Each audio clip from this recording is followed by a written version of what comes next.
Very good morning everyone. आज है 1 जुलाई 2021। इस वीडियो में हम डिस्कस करेंगे आज के मोस्ट इंपॉर्टेंट एडिटोरियल को और साथ ही जानेंगे कुछ वोकैबलरीज और फाइनेंस कॉन्सेप्ट को। तो आपने अभी तक चैनल को सब्सक्राइब नहीं किया तो चैनल को सब्सक्राइब करके बेल आइकन प्रेस कर दो ताकि आपसे कोई भी न्यू अपडेट मिस ना हो। तो चलिए वोकैबलरी से शुरू करते हैं। फर्स्ट वर्ड है pervade. Pervade means to spread through all part of something, कि किसी भी चीज़ का पूरे एरिया में फैल जाना। जैसे इसको एग्जांपल में ऐसे बोल सकते हैं कि after Gully Boy the influence of Hindi rapper is pervading throughout the country. कि गली बॉय की बात है, जो इंडियन रैपिंग सीन है पूरी कंट्रीज में फैलता जा रहा है। Next is eventually. Eventually means in the end, आखिरकार। For example, eventually after midnight I arrived at the hotel. कि आखिरकार मैं होटल में पहुंच गया था। Next is plod away at something. इसका मतलब कि कंसिस्टेंटली किसी चीज़ पे काम करते रहना। For example, a sincere aspirant continues to plod away at his preparation. एक सिंसियर एस्पिरेंट अपनी प्रिपरेशन कंसिस्टेंट बेसिस पे करता रहता है। Next is sanguine. Sanguine means to be optimistic और पॉजिटिव, स्पेशली इन बैड और difficult situation.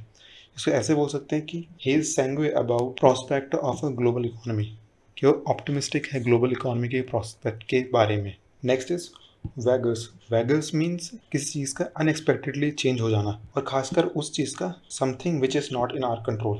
For example, vagaries of stock market, कि stock market का अपने आप चेंज होना, जैसे वॉलिटिलिटी होती है, क्योंकि वो तो इन्वेस्टर के हाथ में नहीं है, तो वो चीज़ करके। Next is insulate. It means to protect from getting harm, कि किसी चीज़ को बचाना ताकि वो हार्म ना हो उससे। इसको एग्जाम्पल में ऐसे यूज़ कर सकते हैं, children should be insulated from horrors of war, कि उनको हॉरर स्टोरीज या हॉरर के बारे में कि एक्चुअल में कहीं पे वॉर हो रही है कि वो बताना नहीं चाहिए छोटे बच्चों को। Next is spout. Spout means to flow out something quickly and with force, कि एकदम से बाहर आना, उसको स्पाउट बोलेंगे।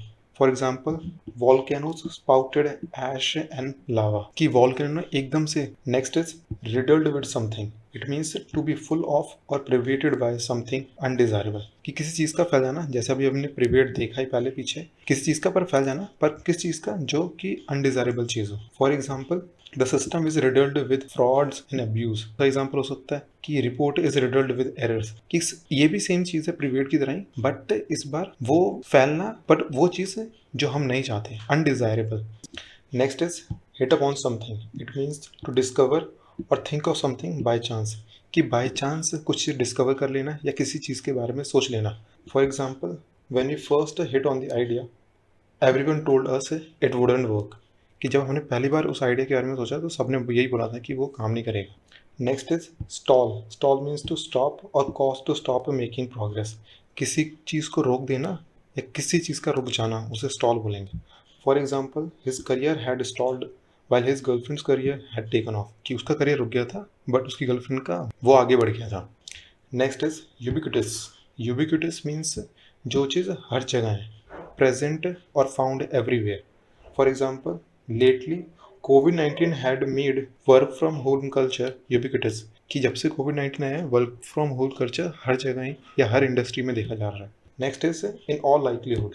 इट मीन्स वेरी प्रोबेबल, कि बहुत ज़्यादा चांसेस हैं। For example, in all likelihood next RBI notification will, यहाँ पे आना चाहिए था, come, will come by December end, कि ये बहुत ज़्यादा चांसेस हैं कि दिसंबर एंड तक नेक्स्ट आरबीआई का नोटिफिकेशन आएगा। Next is nebulous. Nebulous means ill defined और अनक्लियर, कि कुछ भी चीज़ जो वेग है, ढंग से क्लियर नहीं है। For example, he had a nebulous career goal, कि बहुत ज़्यादा उसका अनक्लियर करियर गोल है।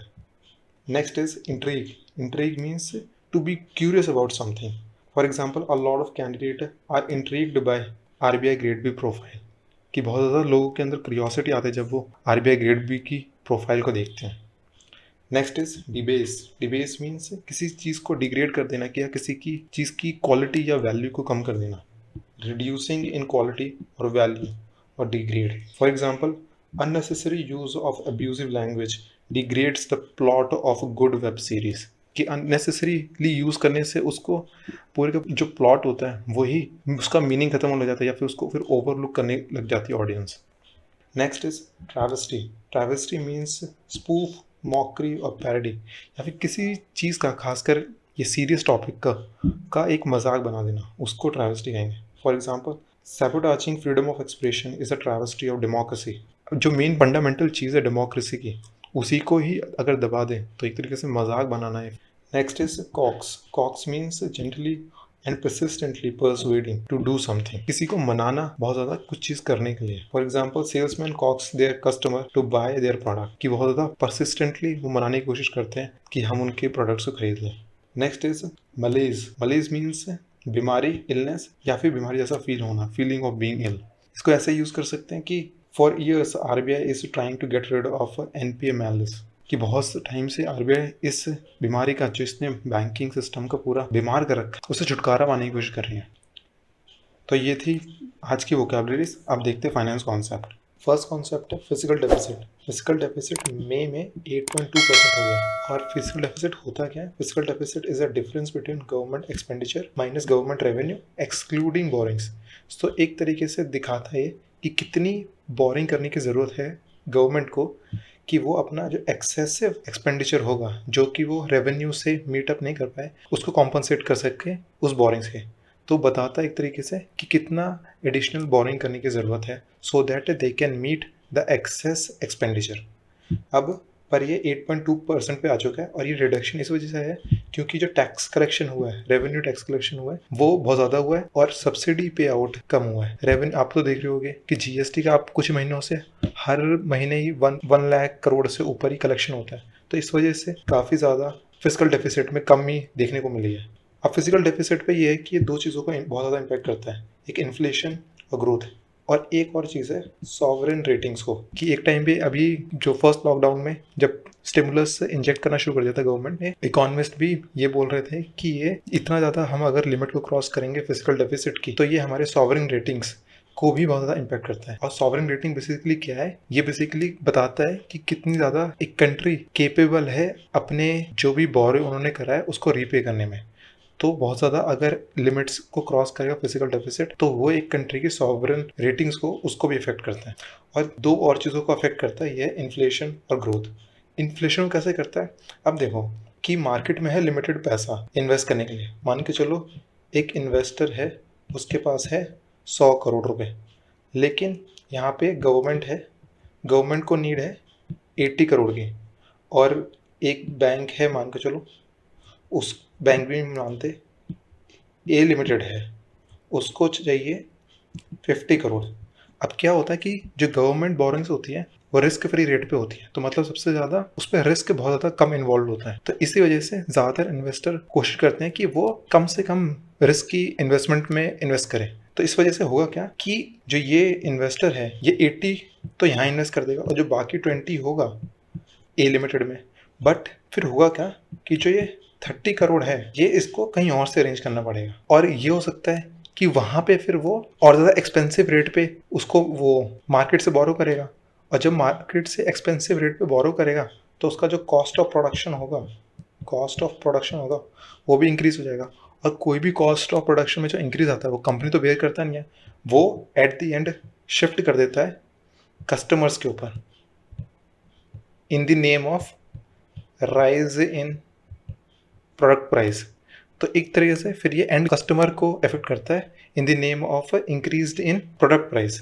तो इस वजह से इन्फ्लेशन को अफेक्ट करता है। एक तरीके से कह सकते हैं ये फिजिकल डेफिसिट इंक्रीज होता है, इन्फ्लेशन भी इंक्रीज होता है। और दूसरा है कि ग्रोथ को कैसे इम्पैक्ट करता है। अब ये एक और चीज़ है कि ये जो हम एक्सेसिव एक्सपेंडिचर कर रहे हैं वो किस एरिया में कर रहे हैं। अगर वो चीज़ प्रोडक्टिव एरिया में हो रहा है या प्रोडक्टिव पर्पसेस में कर रहे हैं, प्रोडक्टिव पर्पसेस में हम इन्वेस्ट कर रहे हैं, तो हुआ क्या, जैसे कि मान के चलो ये भी तरह के एक्सपेंडिचर जो पीएम किसान स्कीम है उसके अंदर हम 6,000 रुपीज किसान को देते हैं, पर उसमें है क्या, उससे फिर रूरल इनकम इंक्रीज होती है, और रूरल इनकम इंक्रीज होती है तो फिर उससे इकोनॉमी को बूस्ट मिलता है। तो इस वजह से एक ग्रोथ पे भी इम्पैक्ट है कि ग्रोथ, अगर इसका जो फिजिकल डेफिसिट हम इंक्रीज कर रहे हैं तो इसका मतलब हम जो एक्स्ट्रा बोरिंग कर रहे हैं अगर हम उसको प्रोडक्टिव यूज में इस्तेमाल कर रहे हैं, अगर मान के चलो उसको अनप्रोडक्टिव यूज में अगर हम एक्सपेंडिचर कर रहे हैं, मान के चलो कोई स्टैचू बनाने के लिए कर रहे हैं, जिसका मतलब शायद से इकोनॉमी में बहुत ज्यादा कम कंट्रीब्यूशन होगा, तो उन अनप्रोडक्टिव एरियाज में इन्वेस्ट ना करने से अगर हम एक्सपेंडिचर प्रोडक्टिव एरियाज में करें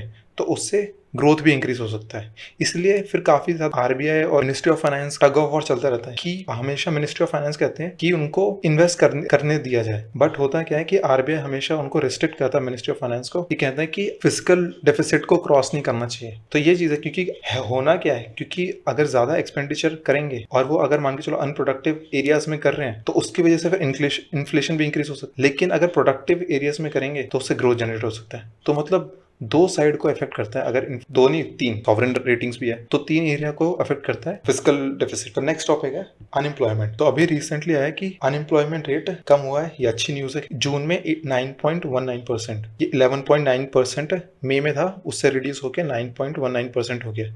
but LPR labour participation rate अभी भी लो है, और लेबर पार्टिसिपेशन रेट निकलता कैसे है, unemployed people plus employed people divided by working population. Working population वही है 18 से 64 के बीच में। और ये लेबर फोर्स पार्टिसिपेशन रेट क्या डिनोट करता है, ये मेजर करता है कि कितने लोग जो वर्किंग पॉपुलेशन एज ग्रुप में हैं वो कितने लोग या तो काम कर रहे हैं या फिर काम ढूंढने की तलाश में, आइदर दे आर वर्किंग और लुकिंग फॉर वर्क। तो उसको ये डिनोट करता है। अब हम देखते हैं कि टाइप ऑफ अनएम्प्लॉयमेंट कौन कौन सी होती है। तो फर्स्ट है सिक्लिकल अनएम्प्लॉयमेंट। ये इस वजह से आती है क्योंकि बिजनेस साइकिल चेंज होने लग जाता है इकोनॉमी में। मान के चलो रिसेशनरी फेज आ गया या डिप्रेशन आ गया, उस वजह से अभी हम रिसेशनरी फेज में चल रहे थे अभी, क्योंकि लास्ट क्वार्टर में 0.6% था कुछ, और फिर अब है 1.6% ग्रोथ रेट। तो ये क्या है कि अब हम रिवाइव कर रहे हैं, तो उससे शायद से फिर अनएम्प्लॉयमेंट इस वजह से डिक्रीज हो रही है, क्योंकि साइक्लिकली हम देखें तो हम रिसेशनरी फेज से बाहर आते जा रहे हैं, उसी वजह से अनएम्प्लॉयमेंट लेवल भी कम हो रहा है। Next is structural unemployment. Structural unemployment इस वजह से आता है क्योंकि जब इकोनॉमी में या किसी पर्टिकुलर इंडस्ट्री में कुछ स्ट्रक्चरल रिफॉर्म या कुछ स्ट्रक्चरल चेंज आए, जैसे कि अगर देखें कि टेक्सटाइल अगर इंडस्ट्री का हम देखें, टेक्सटाइल इंडस्ट्री का देखें तो होता क्या था, जब पहले वहां पे टेक्नोलॉजिकल एडवांसमेंट नहीं आया था तो लोग हैंडलूम का इस्तेमाल करते थे, चरखे का इस्तेमाल करते थे कपड़ा बनाने के लिए। लेकिन जब टेक्नोलॉजी का एडवांसमेंट आया, लोग मशीनरी यूज करने लग गए, तो हुआ क्या, और जब फैक्ट्रीज में बनना शुरू हो गया तो लोग फिर मशीन इस्तेमाल करने लग गए। लेकिन उस टाइम पे हुआ क्या, जो लोग हैंडलूम इस्तेमाल करते थे उस टाइम पे वो तो अनएम्प्लॉयड हो गए ना, क्योंकि उनको तो वो तो जनरेशन टू जनरेशन ही ये काम करते हुए आ रहे थे। तो उन्हें हैंडलूम से मशीनरी पे स्विच करने का जो टाइम पीरियड रहा होगा, उस टाइम पीरियड में जब वो अनएम्प्लॉयड रहेंगे तो वो चीज स्ट्रक्चरल अनएम्प्लॉयमेंट है। या फिर एक दूसरा एग्जांपल दे सकते हैं कि जब जीएसटी आया तो हुआ क्या होगा, जो सेल्स टैक्स के अकाउंटेंट होंगे, सेल्स टैक्स, एक्साइज ड्यूटी, वो सारा करके जो वो सारे होंगे वो भी उस टाइम पे थोड़े पीरियड के लिए अनएम्प्लॉयड हो गए होंगे, क्योंकि उन्हें भी जीएसटी समझने में और जीएसटी की जो प्रॉपर अकाउंटिंग होती है या प्रॉपर ट्रीटमेंट होता है कि कैसे टैक्स पे करना चाहिए जीएसटी रिजीम में, तो उस टाइम पे वो भी थोड़ा अनएम्प्लॉयड रहे होंगे। तो वो स्ट्रक्चरल चेंज को, मतलब फर्स्ट पहले वाले करंट सिस्टम से न्यू सिस्टम पे अडॉप्ट करने के लिए जो टाइम पीरियड के लिए अनएम्प्लॉयड रहते हैं, तो उसको स्ट्रक्चरल अनएम्प्लॉयमेंट कहते हैं। Next is regional unemployment. Regional same है स्ट्रक्चरल की तरह, बस ये है कि अगर मान के चलो पर्टिकुलर किसी रीजन में हो रही है। नेक्स्ट इज क्लासिकल अनएम्प्लॉयमेंट, और इसको रियल वेज अनएम्प्लॉयमेंट भी कहते हैं। ये इस वजह से है, यहाँ पे थोड़ा सा वर्कर्स का फॉल्ट होता है, क्योंकि मान के चलो उस टाइम पे है क्या कि वर्कर्स हायर वेज एक्सपेक्ट कर रहे हैं और वो लोअर वेज पे काम करने के लिए तैयार ही नहीं।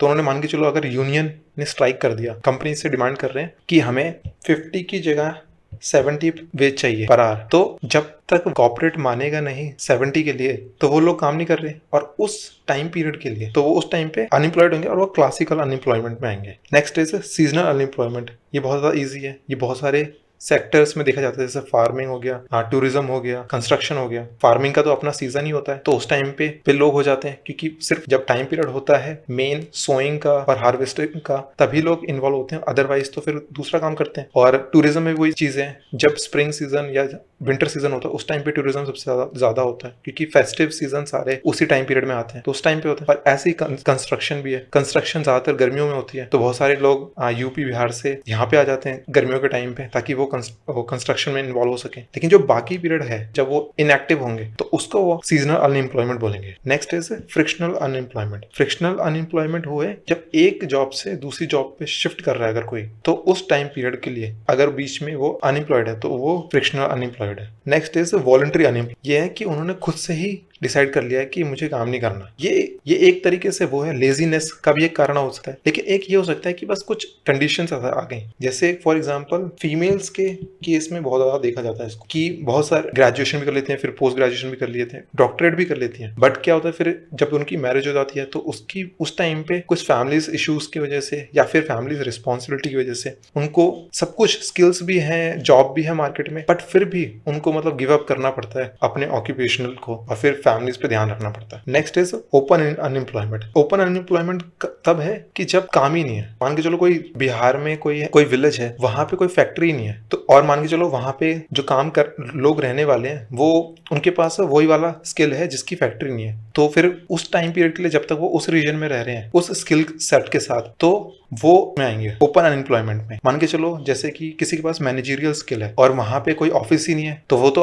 उसको यूटिलाइज ही नहीं कर पाएगा ना अपने स्किल को, तो उस रीजन में ओपन अनएम्प्लॉयड रहेगा जब तक वो मान के चलो कोई सिटीज या टाउन में शिफ्ट ना हो जाए। Next is under unemployed. Under unemployed है मान के चलो कि कैपेबिलिटी उसमें बहुत ज्यादा है पर वो बहुत ज्यादा लोअर कैपेबिलिटी का जॉब कर रहा है, तो इसकी वजह से जितना वो कंट्रीब्यूट कर सकता है किसी जॉब में उससे वो कम कंट्रीब्यूट कर पा रहा है। मान के चलो किसके पास पीएचडी है पर वो फिर वो बैंक में पीओ लगा हुआ है, तो वो चीज है ना कि वो काफी ज्यादा उसके पास स्किल सेट है, पर ये हो भी सकता है कि शायद से जॉब नहीं है तो इसलिए उसने पीएचडी वाला अपना रिसर्च परस्यू नहीं करा। तो ये चीज है कि अपनी कैपेबिलिटी से ज्यादा होने पे भी लोअर जॉब को, लोअर तो खैर अपर लोअर तो कुछ नहीं होता, बट अपनी कैपेबिलिटी से लोअर पे को जॉब करना उसको अंडर एम्प्लॉयमेंट कहते हैं।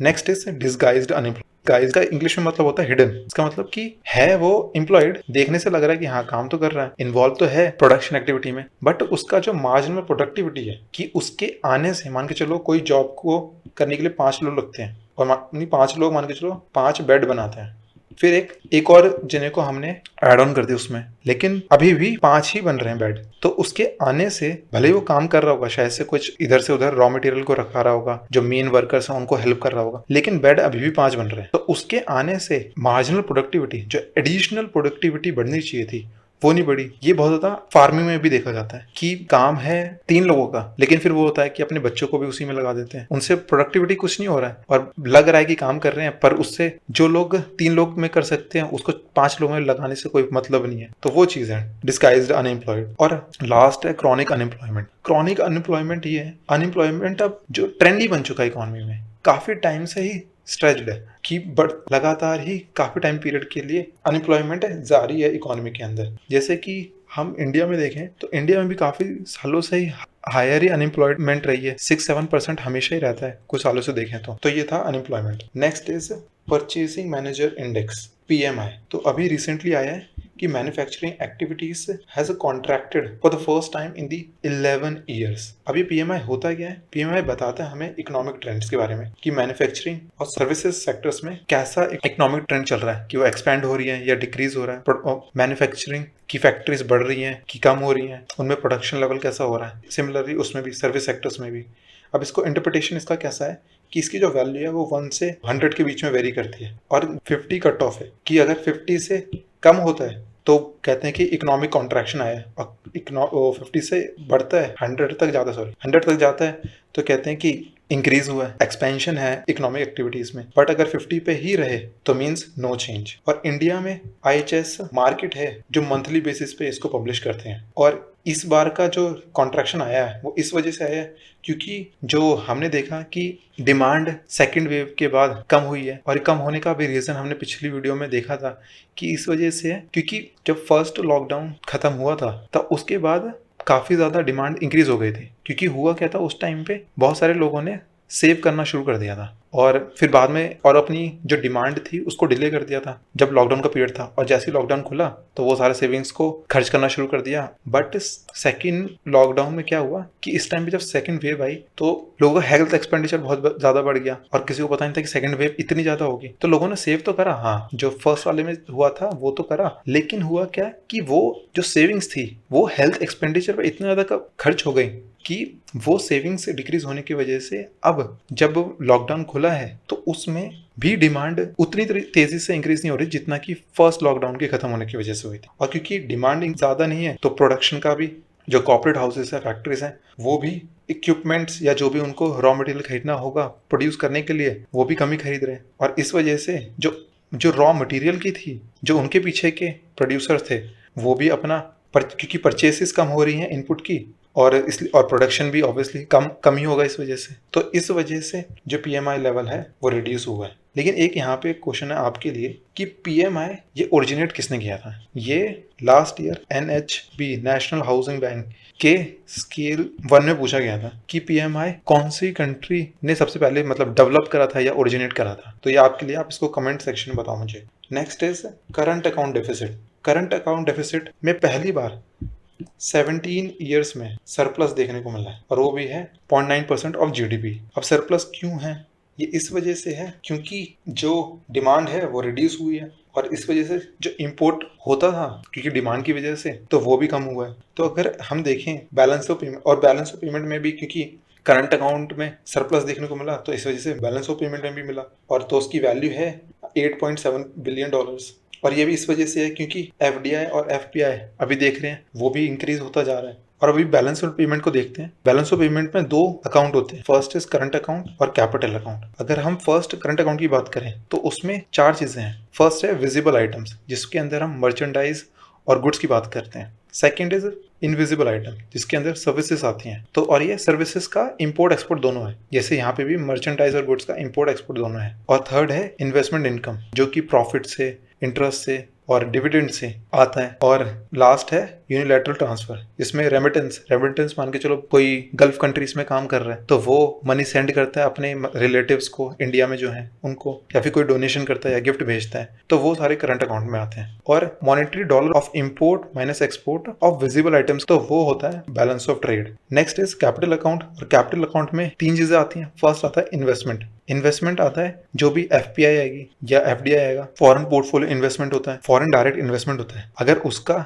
या तो इनफ्लो है या आउटफ्लो है, उसको इसमें काउंट करेंगे। या फिर लोन, हमने किसी ऑर्गेनाइजेशन से लोन लिया, आईएमएफ या वर्ल्ड बैंक या किसी कंट्री से लोन लिया, तो वो भी इसी के अंदर आएगा। और फिर थर्ड है फॉरेन एक्सचेंज रिजर्व। तो एक तरीके से अब हम देखते हैं कि अकाउंटिंग पर्पसेस से कैसे इसको कैलकुलेट करते हैं। पहले देखते हैं करंट अकाउंट को। तो इसमें जो क्रेडिट साइड है यहाँ पे इनफ्लो की बात आएगी, और जो डेबिट साइड है वहाँ पे आउटफ्लो। और आउटफ्लो इनफ्लो किस चीज का? ये है डॉलर्स का। फॉर एग्जाम्पल हम कोई चीज को एक्सपोर्ट करते हैं तो हमें लेट से अगर हमने 100 करोड़ का लेट से बासमती राइस को हमने एक्सपोर्ट करा 100 करोड़ का, तो यहाँ पे आएगा। लेकिन अगर हमने इंपोर्ट करा, मान के चलो नाइकी शूज हमने इंपोर्ट करे हैं, तो वो माइनस का 100 ही होगा। और जब हम बैलेंस निकालेंगे विजिबल आइटम्स का, तो यहाँ पे ये मान के चलो ये 120 करा था, तो ये माइनस 120 हो जाएगा। और ये क्योंकि हमने विजिबल आइटम से करा है, तो ये बैलेंस ऑफ ट्रेड नेगेटिव 20 आ जाएगा। अब मान के चलो हमने कोई इनविजिबल सर्विसेज प्रोवाइड करी, मान के चलो हमने बीपीओ सर्विस प्रोवाइड करी है सिटी बैंक जो यूएस में, तो उसने हमें उस सर्विसेज के लिए पैसे दिए होंगे। और हमने मान के चलो उनसे सर्विस ली है, तो हमने इंपोर्ट करा सर्विस का, तो मान के चलो ये 200 है। तो अब ये क्या हो गया, अगर हम टोटलिटी में देखें तो ये 200 और ये हो गया 80, और इन दोनों को रिड्यूस करें हम, नहीं सॉरी, ये हो जाएगा 320, और ये माइनस है, ये पॉजिटिव है। ये हमने क्योंकि आउटफ्लो हुआ है 320 का, इनफ्लो हुआ है 200 का, तो माइनस 120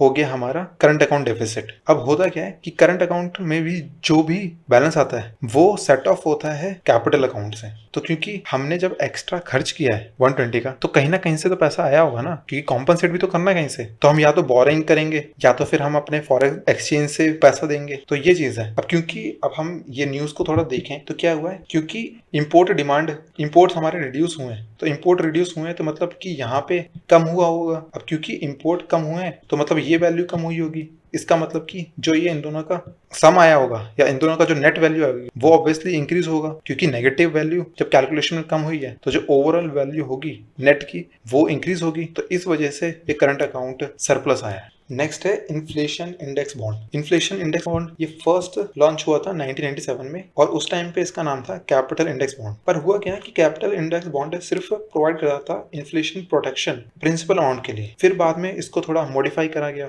और फिर इसका नाम रखा इन्फ्लेशन इंडेक्स बॉन्ड। अब ये प्रोवाइड कराता है इन्फ्लेशन प्रोटेक्शन प्रिंसिपल के लिए भी और इंटरेस्ट पेमेंट के लिए भी। अब प्रोवाइड कराता है कैसे है ये क्या कि देखो मेन प्रॉब्लम क्या है कि मान के चलो आपने गवर्नमेंट बॉन्ड में इन्वेस्ट करा 100 रुपये, और मान के चलो कूपन रेट मतलब कि गवर्नमेंट ने बोला है कि आप हमें 100 रुपये दो 1 साल के लिए, मान के चलो 1 साल का बॉन्ड था, आप हमें 100 रुपये दो, हम 1 साल के बाद आपको 100 रुपये भी लौटा देंगे और आपको 10 रुपये भी दे देंगे इंटरेस्ट का, तो आपको मतलब टोटल में 110 वैल्यू है। लेकिन मान के चलो आपको आपने अभी ये स्टार्टिंग है ईयर का, आप सोच रहे हो इन्वेस्ट करने का, और आपने कहा था कि मैं 1 साल के बाद ये एक बिस्किट का पैकेट आता है 100 रुपये का, ये मैं खरीद लूंगा। लेकिन हुआ क्या, पहले क्या होता था जब ये इन्फ्लेशन प्रोटेक्शन का कॉन्सेप्ट नहीं आया था, तो हुआ क्या था कि मान के चलो आपको मिला है 100 रुपये, आपको 1 साल हो गए, आपको प्रिंसिपल अमाउंट मिल गया 100 रुपये, लेकिन उस टाइम पे मार्केट में इन्फ्लेशन भी 10% का था, तो ये जो ये बिस्किट का प्राइस है ये 110 हो जाएगा। तो अब देखो कि मेरा जो इन्वेस्ट करा था मैंने 100 रुपीज, और मेरे 1 साल बाद जब वो 100 रुपीज मुझे मिला, वो भी कम पड़ेगा जो मैंने स्टार्टिंग में ही बोला था कि मुझे इसमें इतने का खरीदना है। अब क्योंकि उसी की वैल्यू बढ़ गई, और वो क्यों बढ़ी, क्योंकि वो इन्फ्लेशन का, तो मतलब कि जो मुझे पैसा इनिशियल इन्वेस्टमेंट मेरा जो 100 रुपीज का था, वो उसकी जो वैल्यू है at the end of the year कम है बिकॉज ऑफ इन्फ्लेशन। तो फिर, और क्योंकि ये तो मैंने यहाँ पे 1 ईयर का एग्जांपल लिया है, वैसे तो नॉर्मली बॉन्ड 10 ईयर 20 ईयर इतने लंबे लंबे टाइम पीरियड के लिए होते हैं, और उसमें अगर हम इन्फ्लेशन देखें तो वो तो बहुत ज्यादा ही होता है। तो फिर इसलिए कॉन्सेप्ट आया इन्फ्लेशन प्रोटेक्शन प्रोवाइड करने का। फिर क्या हुआ, अब हुआ क्या है कि जो इन्फ्लेशन, जो ये न्यू बॉन्ड है CIB में नहीं IIBs में, तो उसमें कहा है कि इन्फ्लेशन प्रोटेक्शन कैसे प्रोवाइड करेंगे, तो कहा है कि जो इन्फ्लेशन है वो हम इंटरेस्ट के साथ एडजस्ट नहीं करेंगे, पर प्रिंसिपल के साथ एडजस्ट करेंगे by multiplying it with the index ratio. और इंडेक्स रेशियो कुछ नहीं है, बस इन्फ्लेशन रेट से ही मल्टीप्लाई करेंगे। तो एक तरीके से क्या है कि बोलने का मतलब ये है कि अगर इन्फ्लेशन रेट से को इंटरेस्ट रेट से मल्टीप्लाई करते हैं, तो होता क्या कि जो ये 100 की चलो इन्फ्लेशन रेट 10% ही है, और हमें कूपन रेट 10% है, और मिलता है कितना इंटरेस्ट रेट 10%। और का 10% अगर इंटरेस्ट पे होता, वैसे तो प्रिंसिपल में बोला उन्होंने, मान के चलो अगर इंटरेस्ट पे एडजस्ट होता तो इसकी वैल्यू 11 हो जाती है, क्योंकि 10% से इंक्रीज होता। तो कहा है कि ऐसा ना प्रोवाइड करके उन्होंने कहा है कि हम प्रिंसिपल से एडजस्ट करेंगे। तो इसका मतलब क्या है, अगर हमने 100 रुपीज इन्वेस्ट करा था इनिशियली, और जब eight the end of the year उसकी वैल्यू, अगर इन्फ्लेशन रेट भी 10% है, तो उसकी वैल्यू हो जाएगी 110। और मान के चलो क्योंकि इन्फ्लेशन था तो प्रोडक्ट का जो बिस्किट का प्राइस था वो भी 110 था। अब इस वजह से मैं खरीद पा रहा हूँ, क्योंकि जो मेरी प्रिंसिपल वैल्यू है उसी को मैंने जब इन्फ्लेशन से एडजस्ट कर दिया, तो मार्केट में प्रोडक्ट का कॉस्ट है, क्योंकि वो भी इन्फ्लेशन से ही एडजस्ट हो रहा होगा। तो इस वजह से प्रिंसिपल पे इन्फ्लेशन एडजस्ट करना सेंस करता है। और अब इंटरेस्ट रेट भी इस पे निकलेगा, तो 10% इसका 11 होगा। तो देख रहे हो, बात वही चीज है, बट अगर सिर्फ इंटरेस्ट पे हो रहा होता इन्फ्लेशन एडजस्ट, तो ये तो 100 रुपए मिलता और इसमें 11 रुपीज होता, तो ये मिलता 111। लेकिन अब क्या होगा, अब मिलेगा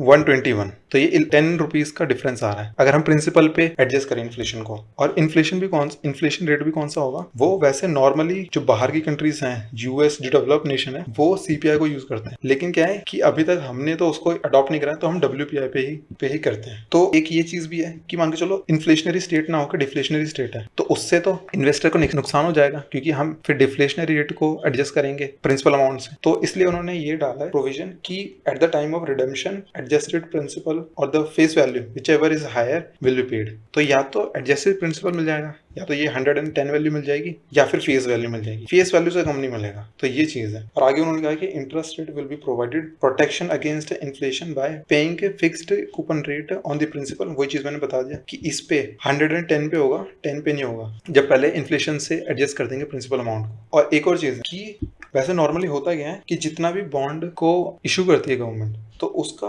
5% होता है कि वो नॉन कॉम्पिटिटिव बिडिंग से इशू होंगे। मान के चलो 100 करोड़ का बॉन्ड इशू कर रही है गवर्नमेंट मार्केट में, तो उसमें से था 5%, मतलब कि 5 करोड़ के जो बॉन्ड होंगे वो नॉन कॉम्पिटिटिव बिडिंग से होंगे, ताकि जो रिटेल इन्वेस्टर है, जो नॉर्मली स्मॉल इन्वेस्टर है, वो इन्वेस्ट कर सके इसके अंदर। लेकिन इन्फ्लेशन इंडेक्स बॉन्ड के केस में ये 20% है, मतलब कि 20 करोड़ होगा यहाँ पे। और एक नॉन कॉम्पिटिटिव बिडिंग है क्या, ये क्या है कि अगर आपने कॉन्सेप्ट पढ़ा हो बुक बिल्डिंग का जो IPO में होता है, तो सिमिलर उसी की तरह है कि बोला है जितने भी रिटेल इन्वेस्टर्स हैं वो अपना बस नंबर ऑफ बॉन्ड जितने भी उनको खरीदने हैं वो बस कोट करना शुरू कर दें, और फिर बाद में गवर्नमेंट होगी वो डिसाइड करेगी कि एक्चुअल में वो कितना देना चाहती है। मान के चलो ये 20 करोड़ का बॉन्ड 20 बॉन्ड्स होते हैं, चलो 20 बॉन्ड्स गवर्नमेंट को इशू करना है, और जो रिटेल इन्वेस्टर ने डिमांड कर दी है 40 की, तो अब ये प्रो राटा बेसिस पे मान के चलो इसका ये हो जाएगा 1:2, मतलब जिसके लिए बिड करा होगा उसको हाफ मिलेगा। तो ऐसे ही वो प्रो राटा बेसिस पे ही होगा। मतलब मेन यही चीज है इसका नॉन कॉम्पिटेटिव बिडिंग लेके आने का, ताकि जो रिटेल इन्वेस्टर्स को भी मौका मिले इन्फ्लेशन इंडेक्स बॉन्ड में करने का, क्योंकि ये सेफर इन्वेस्टमेंट तो है ही है, और क्योंकि उनका भी रिस्क रिड्यूस हो जाए, इस वजह से रिटेल इन्वेस्टर को भी मौका मिल रहा है। तो ये था सारा फाइनेंस कॉन्सेप्ट। अब देख एडिटोरियल को। तो टॉपिक है needed parachute for rider of market wave. तो उन्होंने शुरू ऐसे करा है, as inflation fears subside in US and unemployment remain stubbornly high relative to pre pandemic lows, forcing the American central bank to keep its monetary policy expensive. Portfolio flows are gushing out of the rich world into emerging market and so called frontier economies, pushing up stock values and creating billionaires out of millionaires. तो क्या है कि क्योंकि अभी कुछ ही महीनों पहले जो फेड ने बोला था कि 2022-23 तक इन्फ्लेशन वहां पे भी इंक्रीज हो सकता है, और वो शायद से टेपर करना शुरू करेंगे और क्वांटिटेटिव ईजिंग को कम करना शुरू करेंगे। और बट क्योंकि अभी सिर्फ न्यूज ही आई थी, तो उस वजह से हुआ क्या था, तो लोग इमर्जिंग मार्केट में से अपना कैपिटल को विड्रॉ करना शुरू कर दिया था और दोबारा से डेवलप इकोनॉमीज में लेके जाना शुरू कर दिया था। लेकिन क्या है कि क्योंकि अब जैसे ही वो जो इन्फ्लेशन का जो फियर था, अब वो क्योंकि कम हो गया, और फेडरल रिजर्व ने भी मॉनेटरी पॉलिसी का स्टांस अकोमोडेटिव ही रखा है, तो इस वजह से दोबारा से वही चीज है कि रिच वर्ल्ड से, जो मेन यूएस यूके से, दोबारा से इमर्जिंग मार्केट्स या फिर frontier economy means least develop countries में से भी जो थोड़ी सी अच्छी कंट्रीज हैं उनको बोलेंगे फ्रंटियर कंपनीज। तो इस वजह से हो क्या रहा है, क्योंकि इंडिया में ही आप देख लो एफपीआई इतनी ज़्यादा इंक्रीज हो गया है और स्टॉक मार्केट ही बोएंट है कि मतलब कॉन्टिन्यूसली इंक्रीज ही हो रही थी जा रही है। इस वजह से क्या है, बहुत सारे मिलियनियर्स बिलियनियर्स बन गए हैं। नेक्स्ट क्या है, while the going is good, everyone can pretend they are investing geniuses. No one knows when the sentiment will turn and capital take flight. This creates a risk for retail investor that the government would ignore at its own peril. But यही है, क्योंकि जब आप invest कर रहे हैं जिस भी सेक्टर में, वही सेक्टर ओवर वैल्यूड है, तो सबको लग रहा है कि जो भी उनकी इन्वेस्टिंग स्ट्रैटेजी है वो बहुत ज्यादा काम में आ रही है। बट ये है कि कभी भी सेंटिमेंट चेंज हो सकता है, और यूएस फेड का तो कुछ भी नहीं है। अभी वो कुछ महीनों पहले कह रहे थे कि हमारी जो एक्सपेंसिव ही रहेगी मॉनेटरी पॉलिसी, बट फिर कुछ ही दिनों बाद कह दिया कि नहीं, इन्फ्लेशन इंक्रीज हो सकता 22-23 तक, और हम शायद से हमारा जो पॉलिसी रेट है उनको इंक्रीज कर सकते हैं। पर वही चीज है कि किसी को नहीं पता कि कब सेंटिमेंट चेंज हो जाए और कैपिटल आउटफ्लो दोबारा से इंक्रीज हो जाए इमर्जिंग मार्केट से डेवलप नेशन पे। और जब भी ये होता है, कैपिटल आउटफ्लो एकदम से जब बढ़ेगा, तो जो इमर्जिंग मार्केट की करेंसी है वो डिप्रिशिएट होने लग जाएगी, जैसा कि सेम उसमें हुआ था एशियन फाइनेंशियल क्राइसिस में 1997 में। तो वही चीज है। फिर आगे क्या है कि while the mid term prospect of the Indian economy are undoubtedly sanguine, there is a reason to worry that the market would correct sooner or later when unemployment level in the US taper and other markets taper and monetary policy tighten. The question is, what are the Indian investors supposed to do? कि क्या है कि जो medium term में है उसमें तो optimistic ही लग रहा है सब कुछ, बट वही चीज है कि जब सेंटिमेंट चेंज हो जाए और टेपर मतलब रिडक्शन, कि अनएम्प्लॉयमेंट लेवल दोबारा से कम होने लग जाए और मॉनेटरी पॉलिसी टाइट दोबारा शुरू कर दें, जैसे उन्होंने बोला था कि इन्फ्लेशन को कंट्रोल करने के लिए अपने पॉलिसी रेट को इंक्रीज कर देंगे, क्योंकि काफी सालों से यूएस में 0 ही है रेपो रेट। तो क्या है उस टाइम पे फिर इंडियन इन्वेस्टर क्या करेंगे? फिर आगे कहा है, the relatively young can afford to stay investing during the dip and emerge strong when the market recover. The relatively old could find this difficult. क्या है, जो यंग इन्वेस्टर्स हैं वो तो शायद से रिस्क अफोर्ड भी कर सकते हैं, तो उन्हें तो इन्वेस्ट करते रहना चाहिए। और जब क्योंकि इमर्ज तो होगा ही, जब डाउनफॉल होगा तो सर्ज भी आएगा एक टाइम के बाद, जब मार्केट रिकवर होने लग जाएगी। लेकिन क्या है, जो ओल्ड इन्वेस्टर है उनके लिए मुश्किल हो सकती है। फिर कहा है कि they need safer investment avenues. One would be a window to the world of intense value creation, the startup. Another is an opportunity to invest in maturing company before they go public. तो वही चीज़ है, तो कहा है कि उनको safer investment avenues, safer investment options को ढूंढना चाहिए और उनमें इन्वेस्ट करना चाहिए। और पहला ऑप्शन उसमें से ये हो सकता है कि स्टार्टअप में इन्वेस्ट करें वो, और सेकंड ऑप्शन ये हो सकता है कि उन कंपनीज में करें जो बिल्कुल अभी पब्लिक जाने वाली है, जिनका आईपीओ बस जस्ट आने वाला है, क्योंकि बहुत सारे अभी काफी न्यू स्टार्टअप्स का आईपीओ आया था। तो कहा कि उसमें भी एक्सप्लोर करना चाहिए जो ओल्ड इन्वेस्टर्स हैं। फिर कहा है this might seem beyond the scope of the average saver only because the magic of diversification of risk has not been brought to bear effectively on their portfolio. तो कहा है कि एवरेज इन्वेस्टर के लिए ये सब डाइवर्सिफाई करना उसके रिस्क को थोड़ा शायद से मुश्किल हो सकता है। फिर कहा है instead of a host of me too in mutual funds, only a few of them can statistically beat the index on performance. Saver needs to be offered a slice of a giant pie that invest in venture funds, private equity, commodity, real estate and foreign stocks, including aggressive bet on tech company of the kind preferred by the Cathie Wood। तो कहा कि जो जहाँ पे भी risk diversify हो सकता है तो उनमें तो नॉर्मली बिग इन्वेस्टर्स ही कर पाते हैं, क्योंकि normal investor venture capital fund में तो इन्वेस्ट करता नहीं, ना भी प्राइवेट इक्विटी में, ना कमोडिटीज में, रियल एस्टेट में तो बहुत कम ही है क्योंकि उसके लिए बहुत सारा इन्वेस्टमेंट चाहिए होता है, फॉरेन स्टॉक में भी नहीं। तो क्या है जो बड़े इन्वेस्टर कर सकें वही चीज का मौका मिलना चाहिए जो एवरेज नॉर्मल इन्वेस्टर है उनके लिए, और सिर्फ रिस्क डाइवर्सिफाई करने के लिए म्यूचुअल फंड का इस्तेमाल करना ही कारगर नहीं होगा। नेक्स्ट है SEBI must encourage the creation of such diverse fund to insulate investors from market vagaries and give them exposure to genuine value creation। तो क्या है कि इसके लिए तो फिर SEBI को कोशिश करनी चाहिए ताकि वो डाइवर्सिफाइड फंड को क्रिएट कर सके, ताकि जो इन्वेस्टर है वो अपने आप को बचा सके मार्केट वॉलेटिलिटी से। तो यही चीज है कि ताकि वो भी अपने जो भी एक्सपोजर है उसको ढंग से इस्तेमाल कर सके, give them exposure to genuine value creation. फिर फाइनली उन्होंने कहा है कि at the same time the government could come up with inflation index bond that protect capital as well, safety net terms dust pan for the debris. तो वही चीज है कि फिर ये तो SEBI के लिए था, फिर गवर्नमेंट भी कर सकती है कि इन्फ्लेशन इंडेक्स बॉन्ड को लेके आए, क्योंकि मैंने भी बताया कि कैसे इन्फ्लेशन इंडेक्स बॉन्ड हेल्प करते हैं इन्फ्लेशन प्रोटेक्शन में। तो वो चीज है ताकि वो अपना, मैंने बताया कि वो मतलब इन्फ्लेशन इंक्रीज होने के बाद कि वो 110 की नहीं कर पाता, क्योंकि उसका इन्फ्लेशन की वजह से ही जो इनिशियल इन्वेस्टमेंट है उसकी value eight the end of the maturity period वो रिड्यूस हो जाती है बिकॉज ऑफ द इन्फ्लेशन। तो क्या है कि उसका जो प्रिंसिपल अमाउंट है, जो कैपिटल है, इनिशियल कैपिटल, वो प्रोटेक्ट हो सके। तो उसके लिए गवर्नमेंट लेके आ सकती है इन्फ्लेशन इंडेक्स बॉन्ड को। इससे उनको एक सेफ्टी नेट प्रोवाइड होगा ताकि उससे रिस्क को डाइवर्सिफाई कर सकें। तो ये है आज का एडिटोरियल। तो आप बताओ कैसे लगा कमेंट सेक्शन में। और वो जो उसका जो मैंने क्वेश्चन पूछा था परचेसिंग मैनेजर इंडेक्स वो किस कंट्री ने ओरिजिनेट करा था, तो वो ही मुझे कमेंट सेक्शन में बताओ। आज के लिए बस इतना ही, आपको मिलता हूँ नेक्स्ट वीडियो में।